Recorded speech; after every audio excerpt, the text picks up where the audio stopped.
cardiopatía dilatada.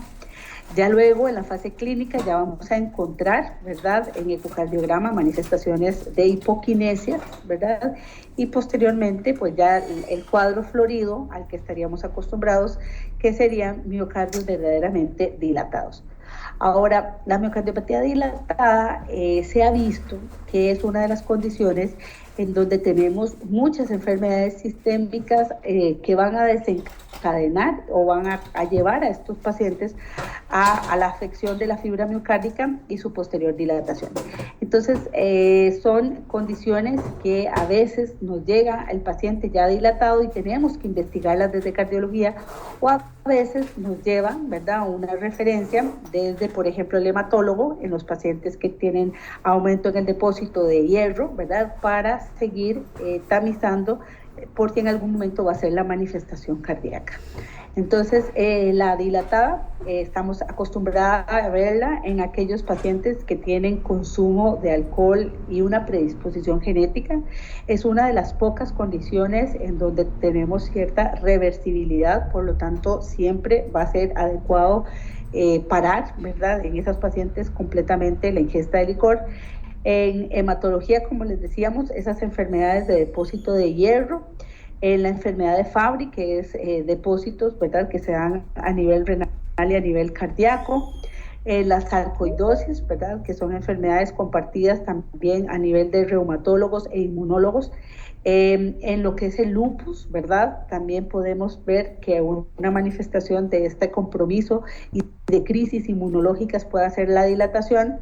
En enfermedades neuromusculares, la mayoría de las distrofias vamos a tener que tamizarlas a nivel cardiológico para identificar, y pues la enfermedad de Chagas, o vean que también la enfermedad de los efectos de cardiotoxicidad del tratamiento oncológico es una de las consecuencias o complicaciones más temidas, pues la miocardiopatía dilatada. Y el tercer grupo, que serían las restrictivas, ¿verdad?, son todavía mucho más raras. Incluso para el cardiólogo es una de las enfermedades en donde su descripción, identificación, pues nos genera más dificultades. Tenemos siempre que hacer, y luego vamos a hablar un poquitito cuando hablemos de la pericarditis, tenemos que ver que tenemos dos escenarios que se asemejan clínicamente y de cierta manera en el comportamiento fisiopatológico, que es la miocardiopatía restrictiva, ¿verdad? Esos son esos músculos rígidos que no permiten una dilatación adecuada y que más bien generan cierta coraza al ciclo cardíaco. Y tendríamos que hacer un diagnóstico diferencial con la pericarditis, que sería el pericardio el que está enfermo y la fibra estaría sana, ¿verdad?, pero el pericardio le genera esa fisiopatología de restricción. También vean que la sarcoidosis, la amiloidosis, el Fabry, el hierro, que los habíamos visto en las miocardiopatías dilatadas, también son de las etiologías relacionadas con la miocardiopatía restrictiva. Entonces, un poco estas son las enfermedades que se comportan como restrictivas en un inicio y que posteriormente pues, van a brindar a miocardiopatías dilatadas. Cada enfermedad tiene cada vez más investigación. Por ejemplo, en una de donde más hemos avanzado es en la amiloidosis y en el Fabry, en la enfermedad de Fabry, que son defectos, ¿verdad?, que pueden ser a nivel de la construcción de la fibra miocárdica o a nivel de depósitos, en donde son ciertas enzimas que ya tenemos los tratamientos para revertir estas condiciones si las identificamos a tiempo. Tratamientos carísimos, pero que si podemos, ¿verdad?, identificar al paciente, pues podríamos verdaderamente revertir la catástrofe que se va a desencadenar luego a nivel de miocardio. Ahora, hablando un poquito de las cardiopatías inflamatorias, ¿verdad?, que es a lo que más frecuentemente ustedes se van a enfrentar, pues quería hacerles un resumen de lo que son las miocarditis, ¿verdad? Entonces, cuando nosotros hablamos de miocarditis, ya nos estamos encontrando a una enfermedad inflamatoria exclusivamente del miocardio y que tenemos gatillantes tanto bacterianos como no bacterianos. Vean que aquí en este cuadro les hablo de todas, ¿verdad? En cada grupo de patógenos a los que se enfrenta cualquier órgano, también se enfrenta el miocardio, ¿verdad? Desde bacterias, siendo una famosa, ¿verdad? La tuberculosis, el micoplasma, hongos, vean que todo lo que es toxoplasma, ¿verdad? Los virus, las riquecias, también las enfermedades autoinmunes, vean que no solo me van a generar pues esta condición de una miocardiopatía si se enfrentan de forma constante, sino que también en su momento van a ser de forma aguda, y lo vamos a ver, por ejemplo, en la artritis reumatoidea, ¿verdad? En el lupus, hipersensibilidad de ciertos medicamentos me pueden generar miocarditis, la toxicidad a ciertas reacciones, como les decía, la quimioterapia, las antraciclinas, ¿verdad? Son los tratamientos más frecuentes para la mayoría de las neoplasias hematológicas y para el cáncer de mama. Entonces, por este riesgo no quitamos el tratamiento, pero vigilamos por la inflamación que puede causar a nivel de miocardio. Y vean que el etanol, como les decía, pues es uno de los más frecuentes a los que estábamos acostumbrados a ver, la tiroides, la radioterapia, el hierro, etcétera. Ahora, ¿qué es la miocarditis? Les decíamos, enfermedad inflamatoria. ¿Cuáles son los criterios? Pues los criterios son bastante complejos porque son a nivel histológicos, inmunológicos o inmunohistoquímicos. Eso quiere decir que vamos a ocupar desde una biopsia hasta una comprobación en laboratorio con técnicas no tradicionales dentro de los laboratorios de nuestros servicios de emergencias. Y vean que además, si nosotros sabemos que la causa más frecuente es un virus, ¿verdad? Una infección viral común y que suele ser una respuesta postviral a los virus más frecuentes, y aquí me ha faltado poner el coronavirus porque también fue uno de los causantes de miocarditis. De pronto el gasto que se genera para tratar de hacer el diagnóstico no lo vale el cuadro autolimitado del proceso viral.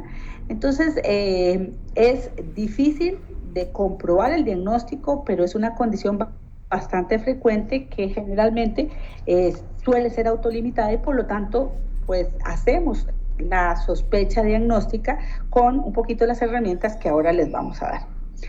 ¿Cuál es la parte donde se nos complica una miocarditis? Bueno, que es el precursor, ¿verdad?, de una miocardiopatía dilatada en un 21% de los pacientes que tuvieron la miocarditis. Y sabemos que la miocardiopatía dilatada es la causa más frecuente de trasplante cardíaco. Entonces, ya en esta consecuencia, pues sabemos que la miocarditis sí tiene un rol importante en la morbimortalidad de las personas, sobre todo porque sabemos que también suele verse en gente muy joven, sin ningún factor de riesgo, como una manifestación aislada. Por lo tanto, sí es importante tratar de identificar a estos pacientes. ¿Cómo se comporta la miocarditis? Pues lo dividimos en fases. Sabemos que tenemos una primera fase aguda, que es cuando el miocito entra al cuerpo, ¿verdad? La mayoría de las veces esa entrada del virus entra por las vías respiratorias, si nos están tratando de un virus, ¿verdad? Si es el etanol o si son otras condiciones, pero ¿verdad? Estamos hablando de los cuadros virales principalmente. Hemos visto que el virus llega a generar respuesta inmunológica mediada por receptor a nivel del miocito, y es capaz de empezar a generar una lesión aguda por esta replicación viral. Esto va a ocasionar necrosis del miocito, exposición de antígenos en la miocina y activación de un sistema inmunológico en los primeros días. Por lo tanto, muchos de estos pacientes, ¿verdad?, que nos refieren un cuadro gripal y que entran 3 días después, 15 días después, según una insuficiencia cardíaca, pues la mayoría de las veces nos estamos enfrentando a esta lesión aguda. Posteriormente, el paciente entra en una segunda fase en donde viene la respuesta inmunológica, que puede ser de varias semanas a meses, y sabemos que ya entra, ¿verdad?, los linfocitos específicos para ese virus para tratar de disminuir la afección que está generando. Tiende el sistema inmunológico a lesionar los órganos del huésped por cierto mimetismo, y de pronto vamos a encontrar catástrofes inmunológicas no solo atacando, y vean que esto nos recuerda un poquito lo que habíamos hablado las semanas pasadas de fiebre reumática. Nos encontramos lesiones que estaban dirigidas a un virus, pero que también por su mimetismo molecular afectan de forma importante la función miocárdica. En la fase crónica, la mayoría de las veces, este sistema inmunológico logra detener la replicación del virus, logra eliminar el virus del cuerpo y el paciente va a ir poco a poco recuperando su función ventricular. En algunos pacientes, ya vimos casi un 21%, nos vamos a encontrar con pacientes que no son capaces de recuperar eso y que más bien van a quedar con una miocardiopatía dilatada ya de forma permanente causada por este virus. ¿Ok? Entonces, aquí está un poco más gráfico, ¿verdad? En cuestión de días, esa fase aguda con la entrada del virus al cuerpo y al miocito. Esta parte inmunológica de cierto mimetismo, en donde no solo atacamos al virus, sino que también a la fibra miocárdica. Y luego, en una cuarta parte de estos pacientes, tenemos la presentación como miocardiopatía dilatada. Importantísimo, quiere decir que el 75% de estos pacientes van a tener una recuperación espontánea y adecuada de su función ventricular sin dejarle secuelas. ¿Okay? Entonces también tenemos un grupo de pacientes que se recuperen, y es la gran mayoría.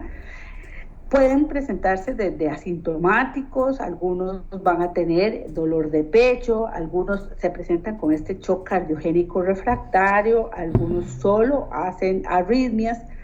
En estos momentos, ¿verdad?, en donde el paciente nos consultan y estamos teniendo la sospecha de una miocarditis, las troponinas en realidad no son específicas para confirmar este diagnóstico, pero sí nos permiten saber que el miocardio está bajo cierto estrés y cierto nivel de lesión que nos tiene que llamar la atención de que está sucediendo algo a nivel de miocardio. Los marcadores inflamatorios suelen estar elevados, ¿verdad? Pero también son muy inespecíficos, como los leucocitos y la PCR, y todavía la serología bilar pues no es tan clara que se pueda utilizar como herramienta de diagnóstico. El electrocardiograma tampoco es muy pobre para identificar la miocarditis como tal. Obviamente que si la manifestación que hace el paciente es una tormenta eléctrica, ¿verdad?, pues entonces vamos a encontrar la taquicardia ventricular o vamos a encontrar los defectos de conducción, pero no van a ser tampoco específicos para poder decir que el paciente tiene una miocarditis. Y el eco, que nos ha ayudado en tantas otras ocasiones, pues tampoco tiene hallazgos específicos de miocarditis. Nos va a identificar el paciente más grave, ¿verdad? Aquel que tiene disfunción sistólica, aquel que viene en insuficiencia cardíaca, o por ejemplo nos va a decir aquellos que tenga inflamación de pericardio, porque le encontramos que tenía líquido, o aquellos que hizo un trombo intracavitario. Entonces nos puede hablar de la gravedad con la que está llegando el paciente, pero no nos puede identificar la miocarditis o confirmar la presencia de una miocarditis como tal. Para eso nosotros lo que tenemos es la resonancia magnética. Definitivamente esta es la herramienta, el gold estándar en estos momentos, menos invasivo y con muchísima confianza para poder decir que el paciente está teniendo una inflamación de sus tejidos. Tiene un patrón, ¿verdad?, que es el doble, el gadolinio, ¿verdad?, el doble realce, que les permite al que interpretan resonancia cardíaca, pues con muchísima confianza decir que se está enfrentando a una miocarditis. Ahora, ¿qué teníamos antes? Pues antes teníamos la biopsia, ¿verdad? Y la biopsia teníamos que hacerla y tomarla de forma invasiva. Esto implicaba pues un procedimiento en un paciente que estaba ya con cierto deterioro, por lo tanto era mucho más grave, ¿verdad?, hacer o le incurría al paciente mucho más riesgo estar haciendo una biopsia que permitir que se evolucionara, ¿verdad? Y se resolviera solita el cuadro infeccioso. Pero bueno, está descrito, la biopsia miocárdica nos permite hacer el diagnóstico de forma precisa. La gran dificultad es, por ejemplo, que tiene que ser en el proceso agudo, en esos primeros 3, 4 días en donde encontraríamos ese infiltrado. Solo coordinar una biopsia en este país, ¿verdad?, que solo lo hace un hospital, nos puede tardar 3 semanas, ¿verdad? Y no todos están familiarizados, tanto en la toma de la biopsia como en la lectura de la pieza. Entonces es un procedimiento de gran dificultad para la información que vamos a obtener. No es frecuente su uso, ¿verdad? Se necesita mucha experiencia. Sí. Entonces, es la resonancia magnética la que es el gold standard para la miocarditis, no la biopsia. Mira, a nivel de guías es la biopsia, perdón, pero estamos, ¿verdad?, en estos momentos teniendo más herramientas en las publicaciones con la resonancia y probablemente en próximas guías vamos a ver que va a cambiar el nivel de evidencia. Para fines del examen, me interesa que pongan los dos, ¿ok? Me interesa que pongan la resonancia magnética como el estudio de mayor accesibilidad, menos invasivo para el paciente, en donde con gran confianza tenemos el diagnóstico, y el gold estándar a nivel de guías, la biopsia endomiocárdica. ¿Ok? Sí, ¿Alguna gracias. otra duda? Perfecto. Bueno, con respecto al tratamiento, pues lo ideal